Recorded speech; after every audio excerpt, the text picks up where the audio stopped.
Alright, y'all, I'm gonna make a couple of videos of me working on and fixing the AC on this truck. Start off with just some of the issues. It's got more than one issue with the AC system on here. First of all, I'm gonna do a static check. Engine off, low pressure, low to low, high to high. Both my gauges are reading 0. So obviously, that's a problem right there. Got absolutely 0 pressure on here at all. So all the refrigerant has leaked out of it, obviously. So I got a leak somewhere I got to find, among other issues.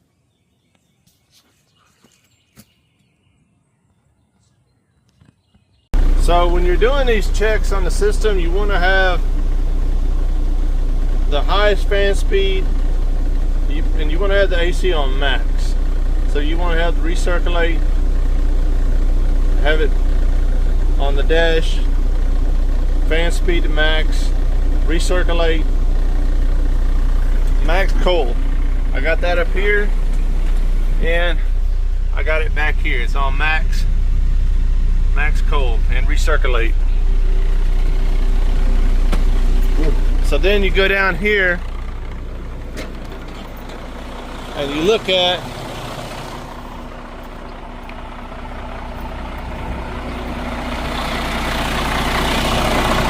gauges, 0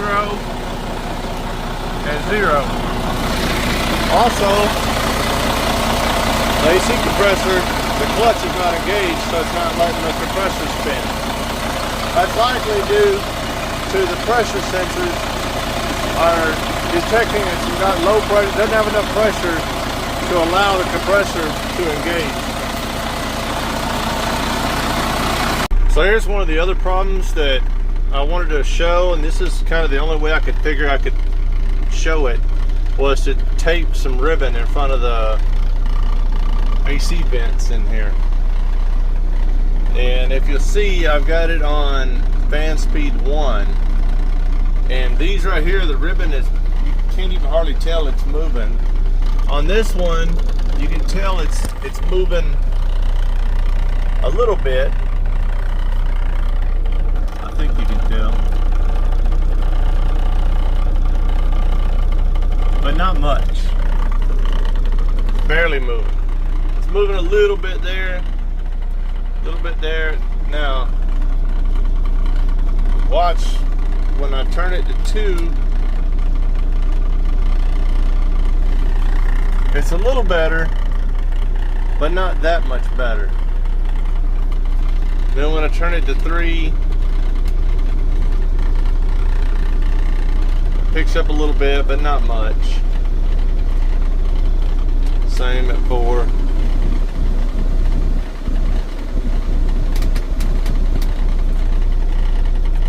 So clearly, I've got, my thoughts are some kind of restriction over there, or maybe the fan speed resistors over there could be bad. I'm not sure, but I've got something going on over there. The other thing I've thought about is possibly the recirculate door back there with the actuators. Either the door or the actuator could be bad. I'm not sure which, but I've got something going on back over there that's causing me to not get the right airflow that I should be getting. Okay, so I got to get this grill off of here. If for no other reason than I got to leak test that condenser. Got to check that for leaks. If it's leaking, may have to replace it. Might just be an O-ring at the connection or something like that. But apparently this comes off in 2 pieces. So this outer ring is T27, and you've got 1, 2, 3, 4, 5, 6, 7, 8 8, 9, 10 of those. And then down here, you've got 2 more that are a T27 backed up with a 11. They got an 11 millimeter nut on the back side, back here.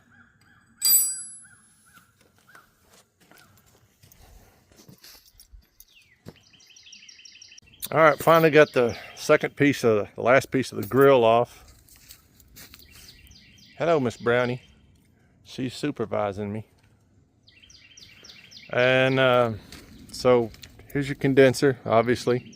One thing that surprised me about this truck is this huge CAC, the charge air cooler it's got. I'm used to working with the Cummins and the ISXs, and the CAC is only about like so on here and goes across. It doesn't have all of this. So the charge air cooler is freaking humongous on this thing compared to the Cummins. So yeah, on this one, down here at the bottom, right there and right there, right there and right there, there's a bolt with a spacer, and that is, what is that, 13 millimeter. There's a nut with a washer that goes up here and up here, and I forget what size these are. I'll find out in a minute. But yeah, that's how you get that last piece off. This one, this one, this one, and this one.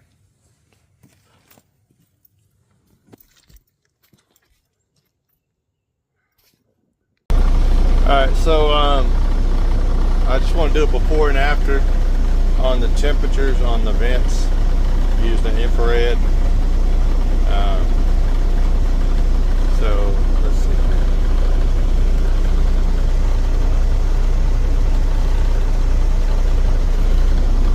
89.2.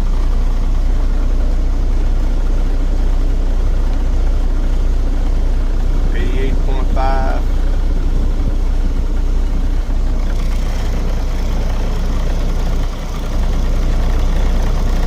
88.7. That's with the AC on full blast.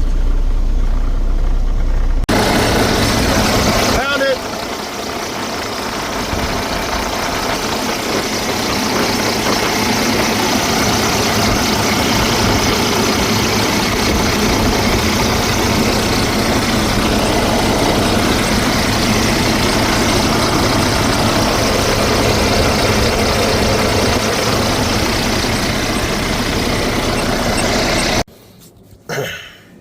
Okay, so this came off like so. It's got this holder plate that when you tighten down the nut, it pulls everything tight. It had 2 metal combined with rubber O-rings on there, and I'll have to put new ones on there when I put it back. Broke these loose, and after I take those 4, the whole condenser should just slide right off. So I got the condenser out, and not everybody does this, but I like to wash things from counterflow to flow. So the airflow on this condenser comes from this side and goes through to this side. So most of the bugs and debris and stuff is going to be stuck on the other side. So I'm going to wash it this side first. I'll let it soak for about 5 minutes. I'll flip it over, and then I'll spray the other side. Also, you don't want to put too hard of pressure on it. You want to keep it wide open like that, because you'll bend these little fins in here. So you want to get it wet. You want to clean it. You want to use enough pressure to clean it, but not too much pressure where you're going to bend those little fins. This is the stuff here that I use after I spray it with water, I spray this CRC foaming coil cleaner. I spray it on there and let it sit and foam up for 4, 5, 6, 7 minutes, then come back and spray it off. Helps to make sure you have a good clean condenser. Lets your AC work at its maximum potential, and you'll have colder air and your compressor won't have to work so hard. Alright, today's Tuesday, March 18th. I'm in Paul's office. There's no one here in the office. I just want this on record. There's the tablet. There's the EOD device, the Bluetooth part of it. There's the camera. Here's the cables. Here's the permit book. You can see I peeled all the decals off the truck. There is the toll Easy Pass transponder. More of the decals.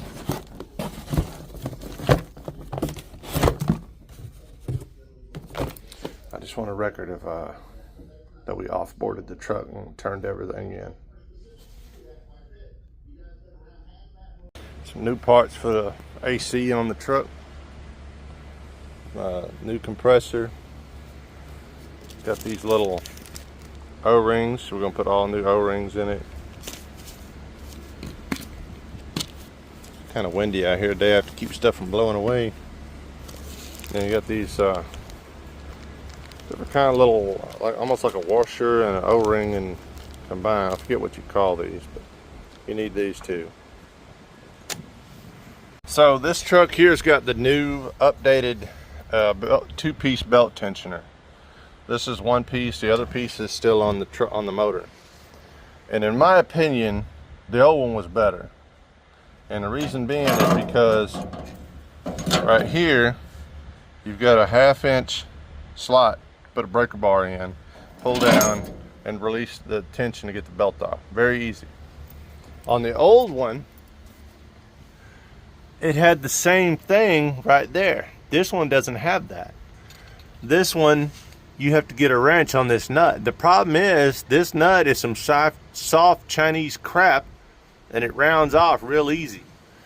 So once this bolt rounds off, you're gonna have fun getting this belt off of here. And the reason I have to get the belt off is because it goes over the AC compressor clutch. And we're taking the AC compressor off and putting a new one on. So that fought me a good bit. In the end, I ended up getting a pry bar in here and prying on it, and was able to get the belt off. But the old design is much better in my opinion. Alright, we got the old compressor off, and that was pretty straightforward. You got a 13, 13, 13, and unclip this connection. Of course, I put my bolts back in so I don't lose them. And there's the wiring connection. Alright, I'm getting ready to flush out this condenser. Using some generic AC flush and flush gun. Air operated, valve, tank, flush, hose. Pretty self-explanatory.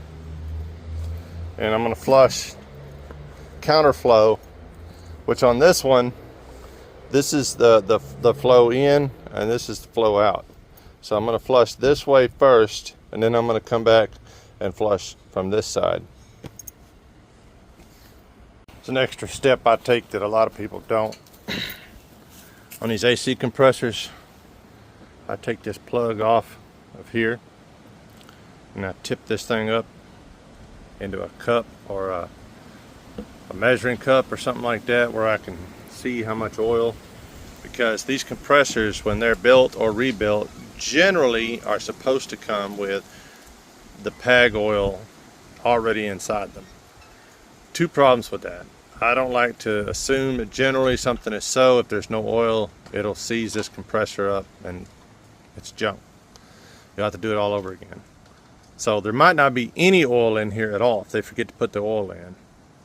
The other thing is they might not put enough oil or too much oil.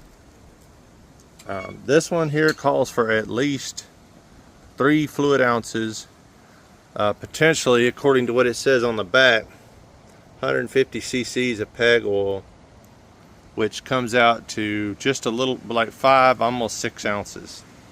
So it doesn't have enough in there. So I'm gonna add some more PEG oil to it. I figured this right here is a good reason of why I checked this. All right, I got the new compressor mounted. Just like we took it off, 1, 2, 3 bolts, and put the wires back together. Stick that back in there, and yeah, on we go with the rest of it. All right, we're getting ready to take the receiver dryer off. You guys see me putting these sandwich bags with zip ties on all these lines. That's because it's to keep moisture and debris and leaves and trash. As you can see, I'm working outdoors, so there's dirt daubers and wasps and all kinds of things that could go up in there and cause trouble. So that's why I put sandwich bags with zip ties on there. Anyway, so this comes off just like so, and you got a 13, 13, and 13. You need a deep socket 13 for this one. All right, I got the rain box off the truck. It's a T27. There's 1, 2, 3, 4, 5, 6, 7, 8, 9. There's 9 T27s across here. And you got to disconnect the windshield washers from, I don't know if you can see it, that black rubber hose right there comes through there and connects into this hose right here. So once you get all the T27s out and you disconnect the windshield washers, you can just gently pry this off of here. And now we're going to be on to taking this off. I just found one of the problems right here. Somebody left this top bolt loose on the air box. So getting all kinds of warm air and cold air and, you know, different air temperatures from the outside that it's not being controlled, let in the cab. That's one of the problems. All right, I got the air box off. Goes right there. One surprise. I'm not used to the freightliners on the ProStars, the Internationals. I was expecting to see the recirculate or the fresh air door literally right there on the firewall, but instead they got the blower motor, so that door is going to be inside somewhere, which is not ideal. That's not what I was hoping. I was hoping to look, when I turned the controls from fresh air to recirculate, I'd be able to just look at the door right here on the firewall and see if it was operating properly. But this tells me right here that I'm going to have to dig into the dash in there in the truck, which I really didn't want to do, but if I have to do it, I will. Anyway, there's just three bolts. Here's a 15, a 15, and a 15 right there. And of course, there's my first expansion valve for the cab. There's another expansion valve back there underneath the sleeper.